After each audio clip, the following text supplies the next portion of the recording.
I can't do it. Okay. We'll do it live. Okay. No. We'll do it live. It. Do it live. I'll write it and we'll do it live. Thing sucks. Yeah, it does. It does. All right, welcome in, kiddos. It is another edition of the world-renowned, very popular Daily Puck Drop. It is Wednesday, February 25th. Let me ask you this. I got a question there for you, there, go-to guy. When is it too early to have homemade tortilla chips and pico de gallo that you made the night before? I think before noon, anytime, you're good to go with that. Probably 6 or 7 in the morning, a little too early, but 9 or 10 right about now. Yeah, you're good to go, aren't you? Okay, making sure. That was kind of my breakfast snack this morning, was just a pico de gallo with homemade chips. That was pretty homemade chips. Yeah, I made homemade tortilla chips. How do you had do a that? had a lot. You take tortillas and you deep fry them, or what? I had a lot of like corn flour tortilla, like corn tortillas. We had a bunch of them, and I'm like, I'm not gonna eat all these, so we got to make some chips. I don't know. You just cut them up and then throw them in the oven. Little olive oil on top of it. Easy. Even you could, if I can do it, you can do it, and we all can do it. I'll give it a try. Yeah, well, good. You had some good pico de gallo. That's healthy. That's healthier than salsa. Yeah, sure. Yeah, I don't know. Is salsa bad for you? Not really, is it? Yeah. Do you think you could do what I'm doing right now? I'm not eating till 1 o'clock every day. Why are you doing this to yourself? You read something on the internet that told you don't eat for 15 hours and you're going to be great? No, I like the idea of eating between 1 and 7, and you can just kind of eat whatever you want within reason. But aren't you like, you're damn near, but is the weight coming off? Yeah, I'm 212. I was 220. You're fine. You look great. Yeah. Aren't you really close to the end here? Why are we concerned about?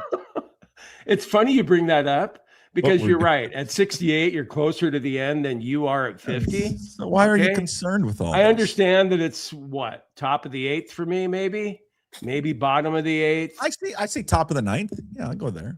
Top of the 9th. Munoz is warming up. Am I the home team or the visitor? You're the home. Oh, I still have the home half.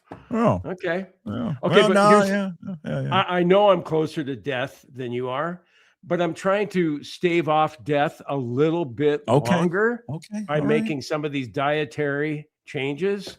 Okay. Like last night, I just had one drink. So you know what? And the power, the constraint, and the sacrifice that you show on a daily basis to say, you know what, I'm only going to limit myself to one drink tonight, I think should be applauded. Well, Sunday and Monday, I had 0. So, and tonight, when you're watching your favorite basketball team play and they look terrible again, how many drinks will you have at that point? Who we got tonight? Is it Pepperdine? I don't even. Loyola Marymount. Yeah, we're playing Hank Gathers' team. You know what's comical to me is that we're trying to get into that number 4 spot for the WCC tourney, as if that's going to make a difference once we face St. Mary's or Gonzaga. It's a bye, but we have to win the tournament to make the tournament. Yeah, well, and we're not going to beat Gonzaga no matter what seed we beat are. Anybody, for God's sakes. Just end the season, wave the white flag, get a buyout for them, and just move on. But we can't afford to buy him out. I heard that. And you've got some insider information because Mikey and Stevie Moore were somehow rubbing elbows. I didn't tell you that, but the indications are that we can't buy him out. Why? What's his buyout? Well, what is David Riley's buyout that they can't afford? You come on. He's making nothing. It's like they can't afford not to afford a buyout at this point. With the crowds that we're getting, nobody's interested in the team. I'm surprised that you and I still have an interest in that team because we know the best part about that team far and away is Ace Glass, and he's a goner. If he doesn't play him 40 minutes the next 2 nights, how many years has he been there? Is this 2? his second year? 2. It's $1 million, man. We don't have $1 million laying around. We don't have $1 million to come. I just don't buy that. Isn't there some farmer that could donate $1 million to get rid of him so we could have a better basketball team? Jack Thompson's got $1 million. It's someone buy the guy out. Okay, come on. Which would you rather have? David Riley as the coach next year and you give the $1 million to Ace Glass and he comes back, or buy out David Riley and have Ace Glass leave? I want Ace Glass back. Puck, he could be the next Klay Thompson. Don't they have him this year? How many games are they winning? Yeah, but you build around him. He's got to play 40 minutes the next 2 nights, the next 2 games. He's got to. I don't know, man. The rest of the kids just aren't very good. Yeah. You know why everybody was happy at senior night, given they're celebrating Area Rodriguez? Because he's gone soon. Yeah, I don't know, man. I'd like to move on, be honest with you. Move on. Move on. How about moving on in the show, too? Hey, I'll decide when nobody cares about Cougar basketball. Well, we're going to have anybody in the chat room. Is there anyone in the chat room that cares about Washington State basketball? Blowing up. I just wanted, I got something on John Harlow from Canzano yesterday. We'll play that a little bit in the show. Welcome to the show, everyone. We're here with you every day. Jim's with us on Monday, Wednesdays, and Fridays. We've got a great show for you planned today. You'll hear from Ryan Divish a little bit later in the program. By the way, Inside Pitch is back for another year. Full show always available to Puck's Posse members. Just go to pucksports.com, sign up there. It's just $5 a month. If you can't afford that, you need a little bit of help. I understand it. Times are tough. Just send me an email, puck@pucksports.com. We will take care of you. Now, we always play a portion of the weekly show during the Daily Puck Drop, so you hear that coming up a little bit later. You're also going to hear from Bob Condota, a little Johnny Cans, and I caught up with our good friend Chris Daniels yesterday talking about the Sonics' return. But before we get to all of that, big thanks to Limback Lumber, who, of course, is the proud sponsor of this world-renowned show and studio, by the way. Give them a call for all your lumber needs, 206-782-3487. And visit them at limbacklumber.com. Thank you to that entire crew there for making this possible every single day. Also, mentioned this before, pucksports.com. You can find out everything there, including signing up to be a Posse member. And you can follow the show on all the social media channels, Puck Sports everywhere. Jim joins us. He graces us with his presence on Mondays, Wednesdays, and Fridays. And he's brought to you by... My thanks to Brad Brotherton at Brotherton Cadillac and Shoreline, Brotherton Cadillac, and Brotherton Buick GMC in Renton. With Brotherton, car buyers have come to expect a no-pressure, family-owned experience with a heavy emphasis on customer service and inventory selection. Check out the Buy It Now sales prices that are often lower than MSRP with advertised dealer discounts and bonus cash incentives. BrothertonAuto.com, or stop by their locations in Shoreline or Renton. Also want to thank Brian Turner at A Clean Streak. Roof cleaning, gutter cleaning, pressure washing. Need your windows washed, your driveway, your deck. They do it all for you. For a free estimate, get Brian Turner a call. Ask for Brian when you call 360-395-5748 or visit acleanstreak.com. I need the deck. I got a lot of moss on the outdoor patio. That's why I don't like living here. Is that right there? Is the green moss everywhere? So, Brian Turner, your guy. That's right. He'll spray it off for you. Is that the only reason you don't like living in Seattle? Just the weather. That's it. That really is the only reason. Oh, come it's just on. Right now. Getting in and out of Ballard? Getting in and out of Ballard. Doesn't bother you? No, there's traffic everywhere. Even in that little idyllic town you live in, it's terrible with all the stupid roundabouts. Traffic's awful everywhere. Whatever. I saw my neighbor today. He was taking his dog to a dog park across town. He goes, "Yeah, I'm going over to Big Sky." He goes, "The only drawback to that, it's a long drive." I go, "Long drive? What is it? Like 15 minutes." 15 minutes gets me a block here. But traffic is terrible. It's just the weather. That's the only reason. It's just the weather that gets me down. That's the only thing. Summers though, can you beat a summer in Seattle? You know where you can beat a summer in Seattle? That's Southeast Alaska. Southeast Alaska. Yeah, love it. Never been. I don't know. Yeah, move north. Quit thinking about San Diego. Just go north. San Diego's calling my name. It's coming soon. Guaranteed it's coming soon. Are you really? You talk about that a lot. Yes, I will move. But people talk about stuff and never do it. Yeah, that's my goal. Is Kaisa on board with that? You know what? Either she's on board with it or she's out. Yeah, get a younger model. I can upgrade. Don't go the Fleetwood way.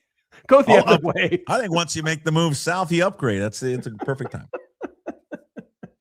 I can't get over this. You think she could find an upgrade too? I think. She's been looking for years, Jim. Are you kidding me? To drop the dead weight that she's been carrying around? Of course. God, she wants out of this relationship as fast as she can get out of it. I always said that about my ex-wife, is that she got married about a year and a half ago, I think. And I set the bar so high that it was hard for her to, find somebody else. It was, yeah. I can't get past this David Riley buyout and you telling me that we can't afford it. That is no way that's true. There's no way. We can't afford $1 million but we don't care about. Do we care about the basketball team that much as we do the football team? I do too. And it looks like John Harlow cares about the basketball team. He was sitting next to your kids in the student section, so he cares. Yeah, I care. Yeah, I thought that was really cool. Conference with this guy running the team like this. It is a dead atmosphere. No one goes to the games. They're an afterthought. And I liked it. I mean, again, I thought David Riley was going to work out. It's just not working out. It's just not good. Yeah, and Puck, you went to school there. I went to school there. I don't get it. And I know when I was there, the Raveling years were good, but you always went to the games. I was on Gannon too, and I just thought, hey man, we're playing Thursday night against UCLA. We're going to the game. It wasn't even like a thought that you weren't going to go. I don't get why the students don't go. You can drink before the game and after the game. You have a 2-hour window there where you can go watch basketball. Because I don't think the product is good. Fill the lower bowl. Fill the lower bowl. I just don't think that the product is good. I just don't think it is. I mean, I don't know. We can skip ahead to this, but I caught up with Canzano. What is today? Wednesday? Yeah, Tuesday. And again, I think a lot of speculation is whether or not John Harlow is going to be the permanent guy. He answered this question in a mailbag, but according to John, he feels like all signs are pointed towards Harlow getting the job. He sticks around. If I had to bet it, I bet that he gets the AD job. Okay. I know he wants it. She told me, I said, will you interview him? And she's like, that's a no-brainer. This is somebody whose skill set I really value. So I think Harlow's going to stick around. Okay, so he thinks Harlow's going to get the job. He did point out that he thinks that maybe, and when she said she, or he said she, it's President Cantwell, that they may split it up a little bit, where maybe he has a deputy or an associate AD that kind of handles more of the athletic side, like the day-to-day stuff with athletics. But because he's been known as more of the fundraiser money guy. And I like everything I've seen from Harlow. I've talked to him once, and he's very engaging. I like him very much. He's enthusiastic about the school and all that. So I think it would be good and wise to keep him. And again, they're probably not in the financial situation to go out and throw a bunch of money at a new AD. So I heard your interview yesterday, and I think that's a great idea, having Harlow and then having a deputy guy handling the athletic side of it. Yeah. I don't remember, and all the different ADs that we've had, I don't remember the ADs. They probably contacted students from time to time behind the scenes, but I don't remember one going over in the student section. I'm not just saying that because he sat next to my kids, but I think he's kind of a forward thinker, younger guy. Yeah. Why not? Roll the dice. I would love to have a microphone on Mikey and Stevie Moore talking to John Harlow. God, I would have paid just a lot of money to hear that. Well, John, I mean, especially Mikey. I will tell you this, that Mikey pretty much told him that he's got to move on from David Riley. He did tell him that. Steve, that's what I'm talking about with Mikey. Because Stevie was like, I don't know, that might be kind of over the line. Stevie feels the same way. I know, but I don't think Stevie would have said that to him. Mikey's like, F it, man. You're here. I'm going to tell you how I feel. And I like that because it's like Harlow probably doesn't get a lot of these opportunities to talk to students. And Mikey's like, hey, this is my chance. Yeah, the reason that he ended up talking to my kids is that he went and talked to their business class and somehow, one thing led to another. But no, John Harlow, let's go. Why not? I like it. $1 million. Can we just a GoFundMe page? Can we not scrap together $1 million? What's the buyout for Danny Sprinkle at UW? Don't you think they want to buy him out too? What, did they have a bunch of injuries, or is he a poor coach, or what? Because I thought that they were going to have one of the best recruiting classes in the country. Wasn't that what we were told going into the season? I don't know, but I mean, I got a kick out of it. No idea. He's got one of the best freshmen in the country, and they can't win. I got a kick out of it yesterday. I happen to have on a station that won't be named that's in Seattle. They come on at 3:00 with Washington against Rutgers, and people are probably going, "Where the hell's Softy? Why do we have to listen to this shit?" It's what's his name, Castricon. Hey, welcome to the Rutgers versus Washington. Hey, you know what though? But I do want to say this, and we haven't reached out to him personally yet, but shout out to Jason Hamilton. He announced last week this is his final year because he's had enough of watching Danny Sprinkle run his favorite basketball program into the ditch, and that's what he wanted. Yeah, he said that publicly, hasn't he? Yeah, he said that publicly. He's like, I just can't watch this guy run this team into the ground. But he's calling quits. God, he's been doing it for 20 plus years. God, he's only early 50s. Yeah. His business got to be too much for him or something. I don't know. You know what I think it is? Honestly? Maybe he's sick of Castricone, Mrs. Rondo. Well, and I get it. Yeah, because, I mean, listen, you go from Rondo to that. I think Tony does a great job. I know. I'm just joking around. But Bob Rondo in the list of Seattle sports broadcasters. As much as I don't like the Huskies, I thought he was way up there. I bet for Hamilton, I think not knowing this, I bet the travel got to him. I'll be honest with you. I think it did. I think traveling and then honestly knowing him a little bit, I think traveling to these Big Ten spots in the winter in which you don't get to bring along your golf clubs.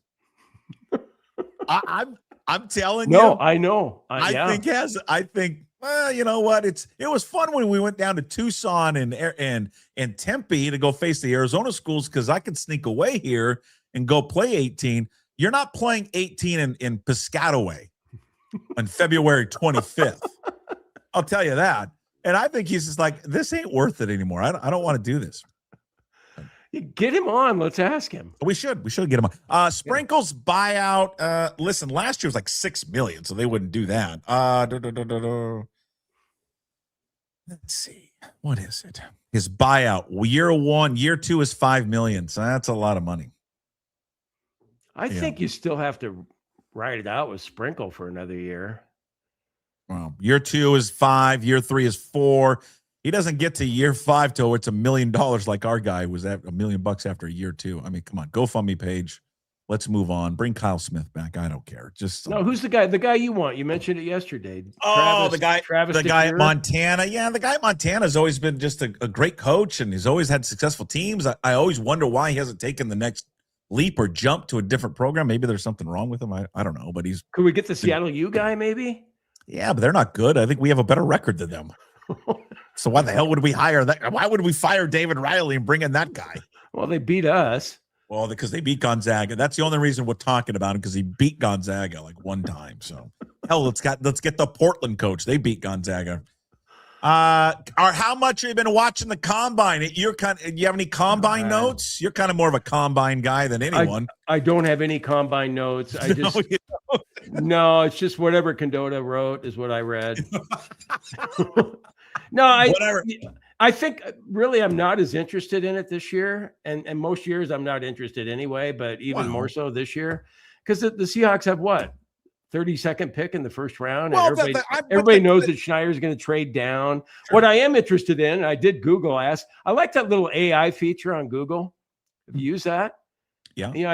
I hit that, and I'll say, is it a good year for running backs? I was out walking with the dogs this morning. Is it a good year in the draft for running backs? And it came back with an answer saying that I'd heard from others that it's not a great year for running backs, but AI, the bots there, said that it is. A couple guys from Notre Dame.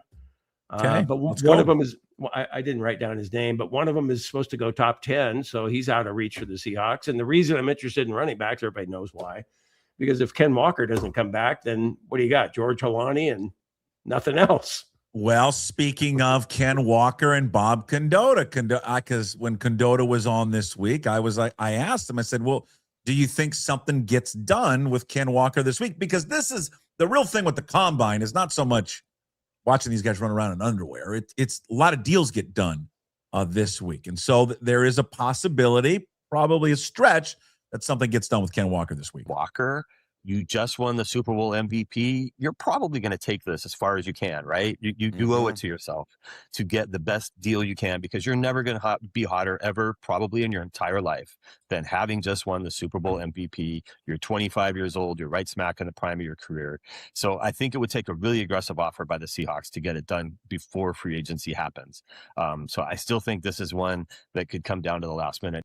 And I agree with Bob. I mean, if you and I were advising Walker, to be like, yeah, I'd run this. I would see what teams are going to offer you before you, and I love it, offer the quote hometown discount. I mean, he's a running back, right? The shelf life for these guys are 3 years. Like, get as much money as you possibly can before injuries. What happens to all running backs, and it's happened to him. I mean, he's been banged up, is to try to maximize your total value immediately. Hey, was Bob okay yesterday? I think so. Why? His hair looked combed. Well, I think he's going to the combine and he wants to impress probably some young ladies and young reporters, and decided to. He looked good. Usually he's looking like this, right? Yeah. Well, no, a little bit more. Yeah. Okay, Puck. Yeah. All right. Ken Walker. Push it over. Okay. Yeah. Bob, I love you. Dino's on Wednesday. Bob, I love you, and I appreciate you always coming on. I'm sorry that he does not. We love Bob, though, don't we? Yes, I love him very much. Very much so. I can't believe God, he's in his early 60s now, and he's still doing that. I looked at his byline from Indianapolis. He had like 3 of them today. I'm going, Jesus, how does he do it? No one cares about him doing a job. What do you think about Ken Walker? No one cares about Bob. I care about Bob Condota. Nobody cared about Cougar basketball, and you talked about him for 10 minutes. Yeah, it was like 5. You care about it. Well, I'm like anybody else that's a Seahawk fan. You want Ken Walker back, don't you? But you have to start thinking about – Schneider always talked about those puzzle pieces and how he has to fit them all together. And, man, he's got some expensive puzzle pieces that he's got to deal with. Well, Witherspoon, Condota in his story today talking about maybe $30 million a year for Devin Witherspoon, and JSN $40 million a year. So I can see why he's reluctant a little bit with running backs. And I read somewhere where, these guys that have this system, this offensive system that Kubiak runs and Kyle Shanahan, they think it can be a plug and play type system. I'm not so sure about that. When you have a talent like Ken Walker, you think you can just find Ken Walker lying around, I think, and bring him in and, he's going to be as good as Ken Walker? I'm sorry. It's got to be a priority. You're just not going to find someone in the draft that you're going to plug in right away. You can do that if you were building towards something, but you just came off a Super Bowl championship and you have a really good chance to win another one in a real good window here, 2-3 years. You got to maximize it, and you can make some tougher decisions later. But you can't. I'm not letting Ken Walker walk. Well, no way, not going to happen. At that position, it's only $14 million, and compare that to JSN and you just don't have any options right now. I mean, Charbonnet's coming off the injury. You mentioned Helani. Again, you can draft someone. It's not going to stop them from drafting a running back. But this crowd there's got to be a limit to Walker. Okay, so you let Walker go. Who's going to be the guy? You're going to find someone in the draft like right away. I mean, that doesn't. Yeah, you're not necessarily going to find a Chris Carson in the 7th round. Yeah, you're taking a real gamble by doing that. You really are. And because of how good you are right now. I mean, there's other decisions and other things that they can make in terms of financial wise and whatever he's going to get. He probably has a figure in mind that he wants, and Seattle's going to have a figure. They'll have to meet somewhere in the middle and all that. But I mean, Kyron Williams, right, would be a guy that's a comp to Ken Walker. They're in the same draft class. Now, Kyron Williams had a better career than Ken Walker. And you can't debate that. I mean, he's put up better numbers in every year. And he signed a $33 million contract 3 years back last year. $23 million guaranteed. So $11 million annually. So it's got to be somewhere around there. Maybe a little, I mean, inflation, maybe it's a little more. I don't know. But so if you're the everything, we understand what Walker's going to want. He should be paid as one of the highest paid running backs in the league, especially coming off the postseason that he had. Yeah. And yet if you're the Seahawks, you would argue or debate anyway that, well, wait a minute. You made it through this season, but it's the first time you've made it through a full season. We don't have a backup the caliber of Charbonnet to ease the load off of you this year. So, why don't we maybe look at maybe in the range of 12 million? I don't think he's going to be one of the highest paid. I don't think that's going to happen. I don't think any. And then what do you have in free agency? What's left in free agency? I don't think there's a Travis Etienne. Yeah. I don't think there's a team out there that's going to sit there and pay him like top dollar money. I mean, you're talking like 19 million, like what McCaffrey makes or where Saquon Barkley is. No, he's not worth that. Not that type of running back. He's got age in his favor, though. Still only 25. I mean, I think he turns 26 during the season. But he's been banged up. I mean, there was, you go talk to those guys that watched camp. And there was at times some frustration from Mike McDonald with him a little bit. But not being ready to go, dealing, not practicing, favoring Charbonnet to a degree because he was always there and ready to go.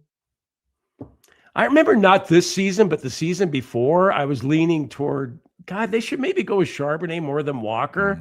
But boy, I think I was wrong about that because when you watch Ken Walker, if I'm Ken Walker's agent, I'm going, yeah, you're right about some of these things with Kenny in the past. But let's talk about how he finished the season. And what did you guys win this year? Oh, yeah, you won the Super Bowl with him as your number one running back. And who was the best player in the game? Oh, yeah, that was my client. So I think he has more chips than the Seahawks do in the negotiation. We'll see. It'll be fascinating. And Bob doesn't think, and I agree, again, doesn't think that something's going to happen this week there at the Combine. I mean, this is, again, when a lot of deals get done, but we shall see. And if you're Walker, I mean, you can certainly be patient. You don't have to rush into anything. Yeah, he should have all kinds of bidders for his services, I would think. Your good friend, Chris Daniels, who I haven't talked to since came over to this new platform. Last time I would have Chris Daniels on, it would be. Why do you call him my good friend anyway? And why are you always sarcastic about stuff? I'm not being sarcastic. He's everyone's. He's not my good friend. I don't even know Chris. You've never met Chris Daniels? I've met Chris Daniels. Then do you know where he went to school? Yeah, Washington State. Yeah, then he's a good friend of ours. I also know that every time he wins an Emmy, he puts it on Twitter and goes, "Hey, look what I got this morning." That sounds like a person that's never won anything in his life, being upset that somebody won something. That's not true. It does sound like that person, but I did win one thing. What did you win? Hydro Writer of the Year. But you never wrote the story. Somebody else wrote the story for you. What do you mean? Didn't Steve Turcotte write the story for you? Or no. Well, it was because of my excellent coverage over the years. Steve Turcotte just gave you the award because you asked for the award. I didn't ask for the award. He said to me, "Hey, Moore, have you ever won a Hydro Writer of the Year award?" I was like, and your answer was no. And you're like, "Well, I'm going to give it to you." That's how you won. Correct. Yeah. See, Chris Daniels won for hard-hitting journalism. Well, I'm not known for hard-hitting journalism. I'm known for blooper type journalism, Texas Leaguer type journalism. Well, he said something when I had him on this week to talk about where we're at with the Sonics. I wanted he's been covering this story forever, right, since the very beginning. And then I wanted to what is he hearing from the NBA world? What is he hearing on the local front? And then there's this, we talked about it on Monday, this millionaire tax that people are blowing up to make it sound like, oh my God, the team's not returning because of the millionaire tax, which is just a crock of shit, by the way. It's such a made up storyline. It's so laughable. But he brought up something that I have thought about for a while about if the NBA expands, they don't necessarily have to expand by two teams. NBA has done expansion by one. We've seen that under the kind of basketball umbrella. Yes, Seattle is ahead. Vegas with the Oakview Group, that arena project never really got off the ground. There's been talk now about renovations at T-Mobile Arena right off the Strip. There is a scenario potentially where the NBA could say in the fall, we're going to go to Seattle in 2 years and go to Vegas in 3 years. See, and I think that's the most probable and likeliest route.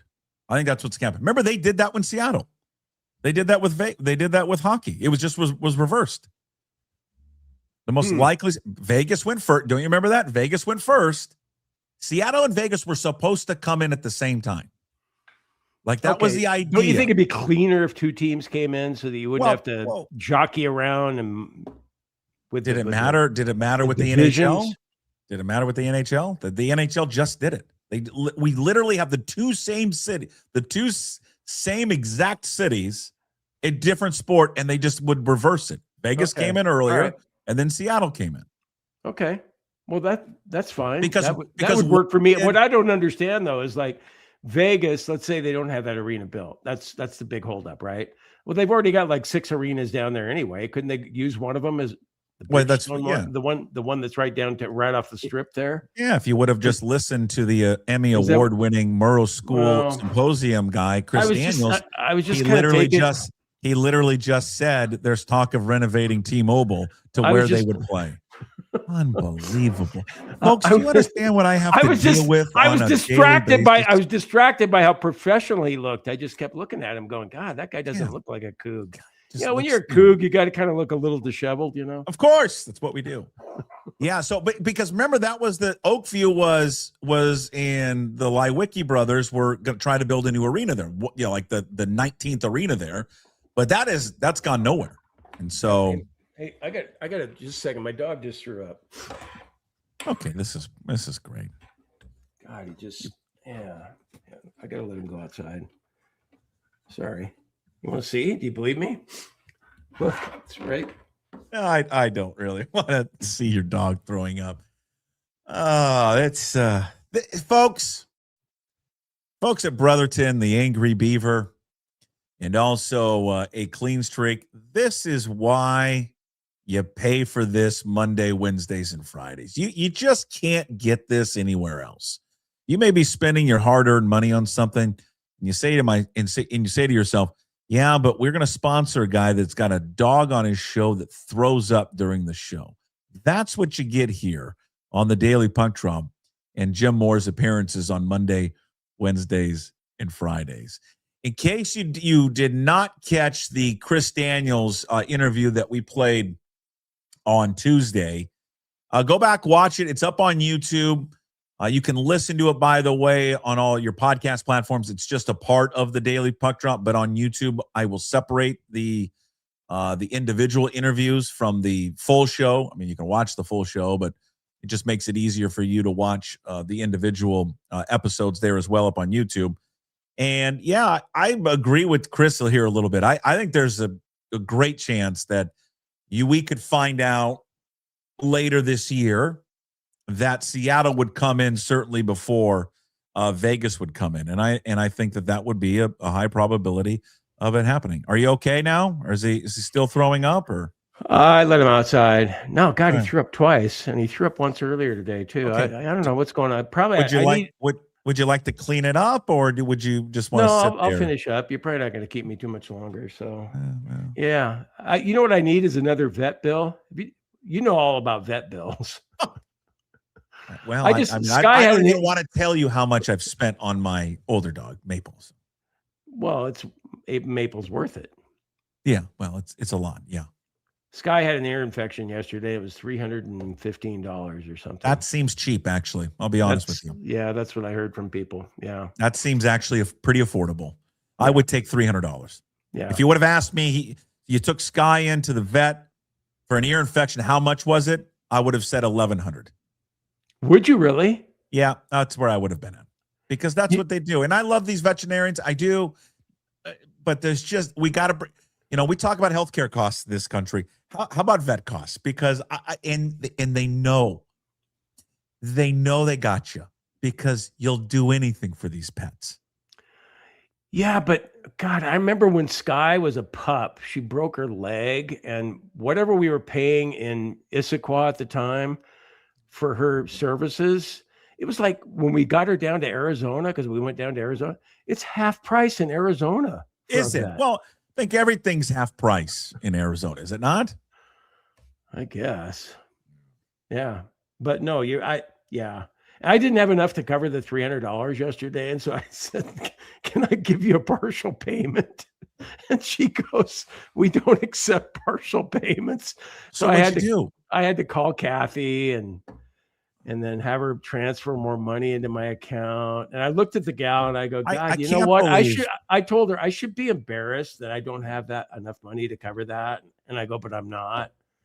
It's amazing that you didn't have enough money to cover the $300 vet bill when I look over your left shoulder and I see not one, not two, but 3 giant televisions. Yeah. And you wonder and you ask yourself, what's the priority in life? Well, Rory McIlroy hasn't won the Masters lately. So guess who we're going to get on? Rory. If you not yet. If how I got Rory on, would you be if you got Rory on? Because I mean, we've not interviewed a lot of athletes. We've interviewed a lot of celebrity star, all that stuff. I would be starstruck if I ever met Rory McIlroy. Yeah, but not as much as if it was Tiger. God, I love it when Rory gets in. Tiger, I'd be like, you're awesome. Oh, I was so nervous when I was at that one press conference asking him about his dogs. Yeah, Rory would be great. So I just watched I was watching me and the Vampire Owen were watching some 15-minute tailor-made video last night. Tiger and Rory talking about hitting their drivers, and to watch these two geek out on how they hit drivers and then talk about the angle of attack and I'm like, I don't even know what you're fucking saying, but I'm in on all of it. I mean, he hit a drive during this thing yesterday that carried 340 yards. I'm like, yeah. Huh? Well, Rory's proof that you don't have to be big to hit it a long ways. Oh, he's what, 5'9"? Smacks the shit out of it. Anyways, I was hitting balls yesterday at the greatest driving range and golf complex in the world. That would be Interbay. I love Interbay. God, I love it. Come on, give it to me. Come on. Well, Interbay is, what? You're disappointing me. Oh, yeah. Well, that's different. That's football. It's different. What were you guys like? 0-7? No, we won. Can't remember how many games we won. That was 2 years ago. You always like to point out the negatives. You know that? You've ever noticed that about you? Oh, that's not true at all. Especially with kids. That's not true at all. When it came to Mary Lou and gymnastics. These are kids.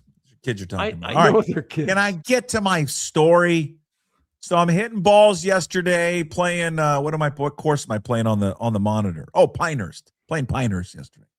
And I see there's a guy there that's a teacher there. His name's Scott Rosenthal. Now you probably don't know who Scott Rosenthal is. I don't. Okay. He is the coach. This is why I find this story hilarious in a way.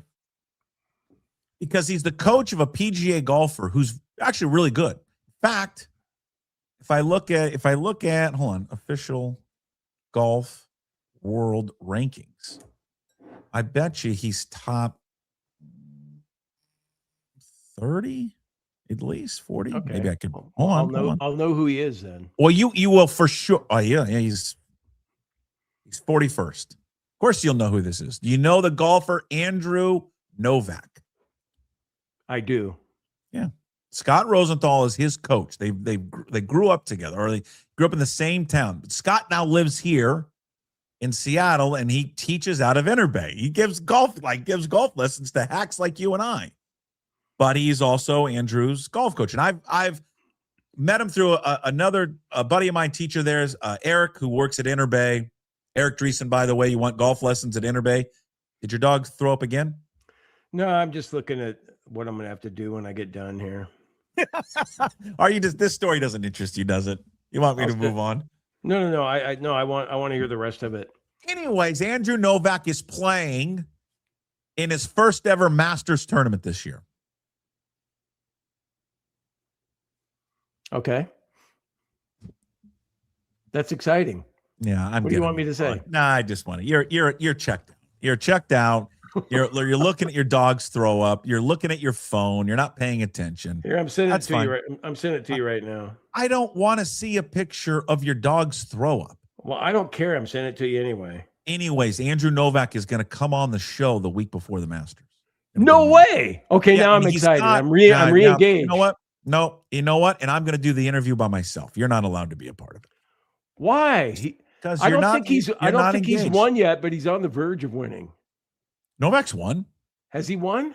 Yeah, he won. Okay, where? I think he won last year. One of those fall events? Give me a second. I'll pull it up. I think Andrew Novak has won. I'm pretty sure he has. Results. I've thought about betting on him a few times because he's got one PGA Tour victory. Yes, he does. Okay, where was it? The RSM Classic. Is that what you're going with? No, that's what I'm guessing. The Zurich Classic. Is that the team event? I think that's the team event. Yeah, still counts as a win though. He lost in a playoff of the RBC to Justin Thomas. He's ranked fourth in the world. It's pretty damn good. That's awesome. But do you think the listeners will care to hear from him?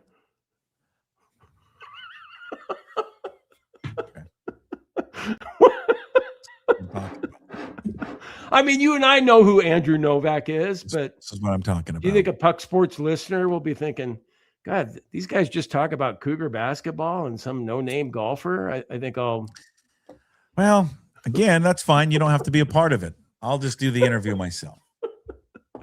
You ever notice that I sometimes laugh at myself and no one else is laughing? We ripped on little kids. We ripped on Andrew Novak. I mean, I will play it back for Andrew Novak. Hey, Andrew, here's what this guy had to say before you came on the show. Don't do that. I'm going to. No, don't worry about it. No. Are you getting lessons from? Let me try and change the subject slightly. You're not going to be a part of it. Are you getting lessons from Scott? No, I'm not. I like to just think to myself, I can work out my own struggles. But don't you think if Scott's good enough for Andrew Novak, that he might be good enough for you?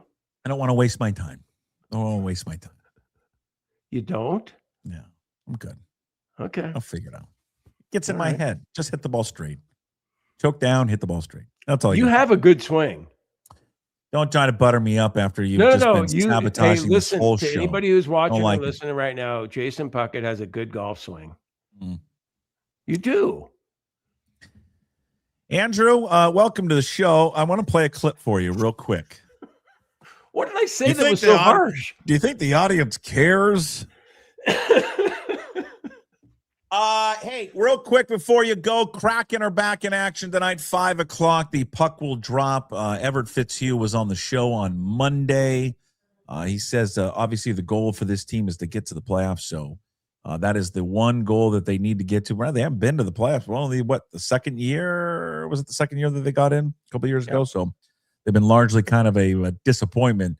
So a big second half of the season for your Seattle Kraken. It was great to have Fitzy on. We'll get him on a little bit. We'll get him on a few more times, I think, too. A lot of people want him on weekly, so maybe we'll do that. I think that's a good idea to have him on weekly. Yeah, he was great. He was really good. Got a big personality, and I think he does. Yeah, he can.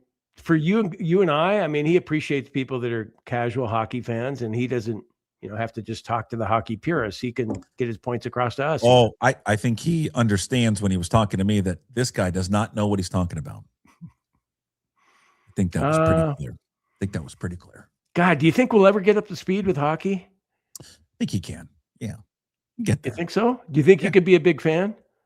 I mean, I'm a casual fan. I wouldn't say a big fan. I mean, there's a lot going on. How often do you say to yourself, hey, the Kraken are playing tonight. I think I'll watch all 3 periods. I don't watch it all 3 periods. I'll tune in, check out the highlights, go through Mike Benton's Twitter account, see what happened. God, I want him on your podcast so bad. Can do it. Yeah, that'd be great. I know he won't do it. Not legally allowed. Not allowed. Not even allowed to mention our names. That's too bad. He's fine. All right. Well, you clean up that throw up, and we'll see you on Friday. Okay, Puck. Sorry about that. Well, that's okay. Oh, I promise to do better on Friday. Yeah, I doubt that. We'll see you Friday. Okay. There he is. Go Cougs. Jim Moore with us Monday, Wednesdays, and Fridays. Brought to you. Big thanks to Brotherton Cadillac. You're getting your money's worth. The Angry Beaver and a clean streak. All right, every Wednesday throughout the year, we've taken a few weeks off. We've got our guy Ryan Divish of the Seattle Times who joins us talking Mariners baseball. Full episodes of Inside Pitch available for Puck's Posse. Sign up today at pucksports.com. But every Wednesday on the Daily Puck Drop, we give you a little teaser of what Ryan had to say. This week's show, we talked Colt Emerson, Cole Young. We talked about the addition of Brendan Donovan. And I thought got in a good discussion. That's the clip we're going to play here for you. The future of Logan Gilbert.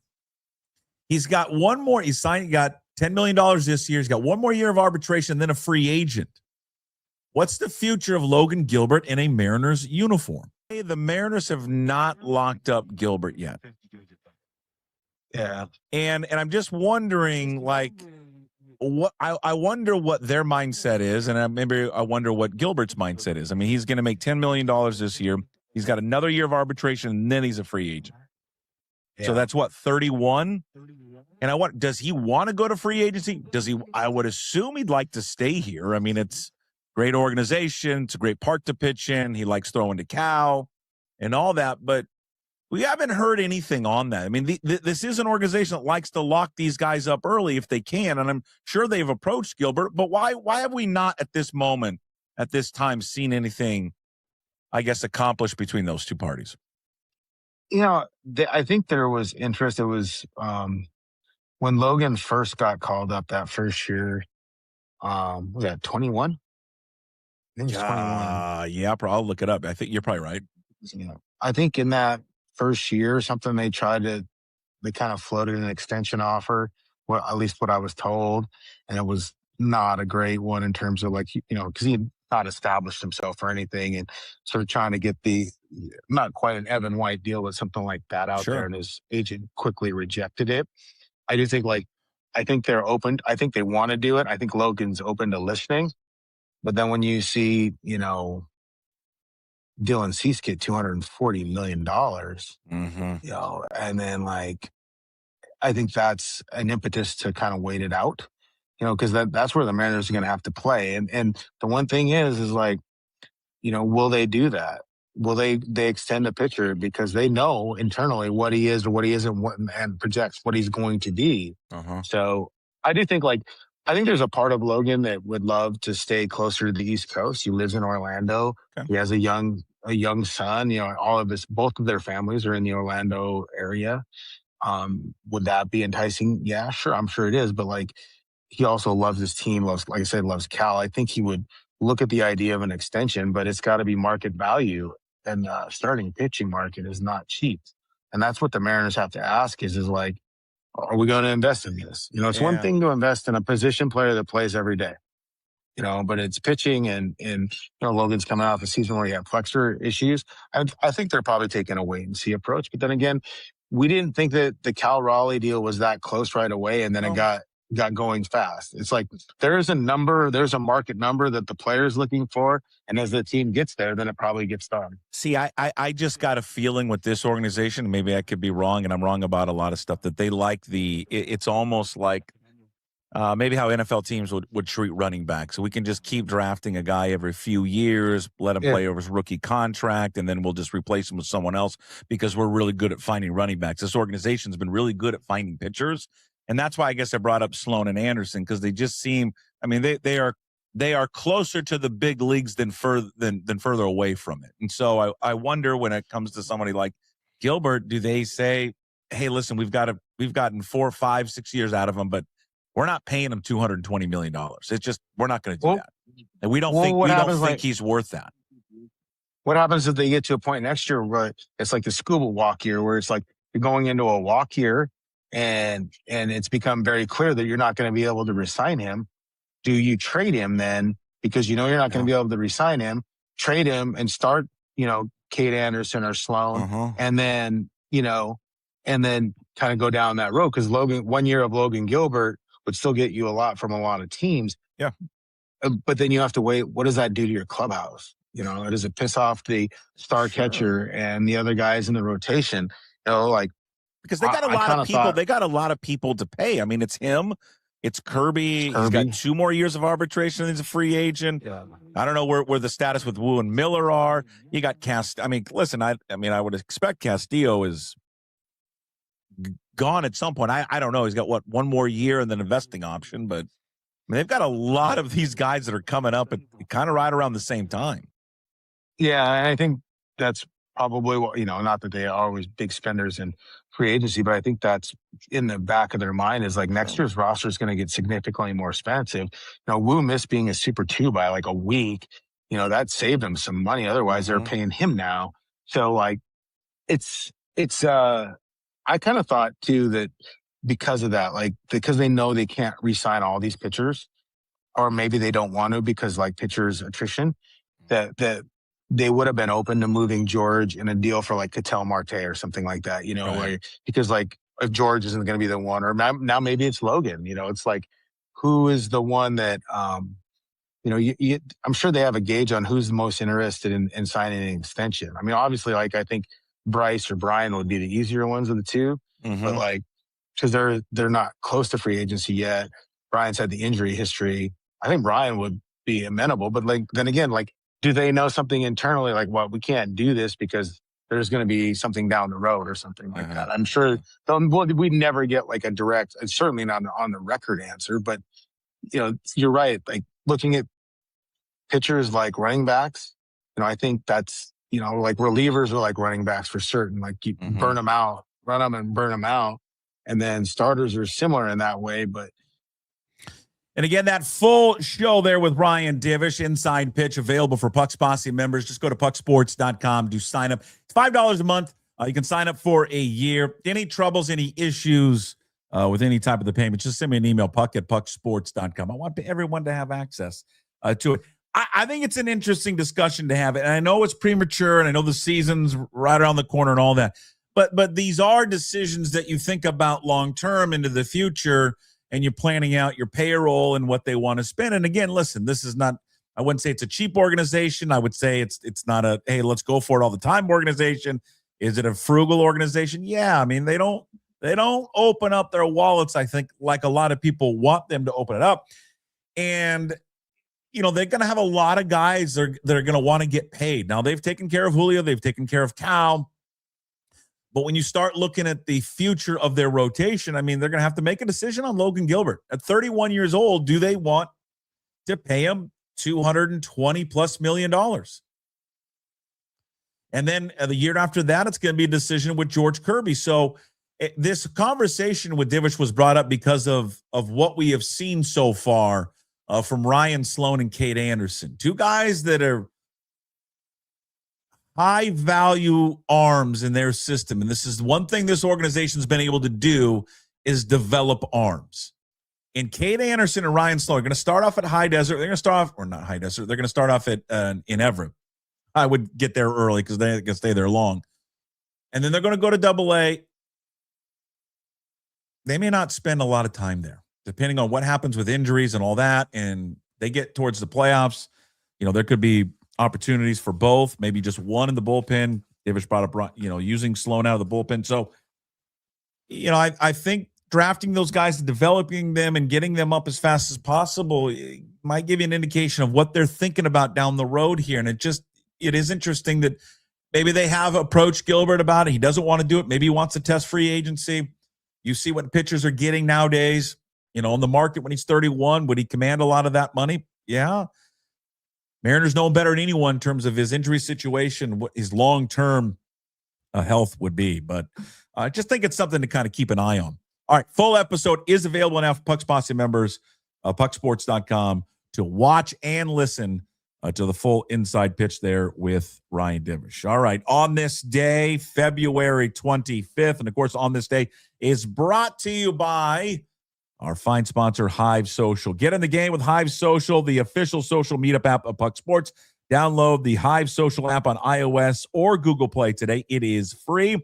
That is Hive Social, HYV Social. Invite your friends and fellow sports fans, and you can join the Puck's Posse on Hive Social today. On this day, February 25th, Pete Maravich in 1977 sets an NBA record for a guard with 68 points in a game. This was all done without the three-point line back in the day. Maravich was 26 of 43 from the floor, 16 of 18 from the free throw line. He led the league in scoring that season, averaging 31.1 points per game. He was the third overall pick out of LSU by the Atlanta Hawks in 1970. He would play 5 seasons with the Hawks before playing 7 seasons with the Jazz first with New Orleans, then with Utah.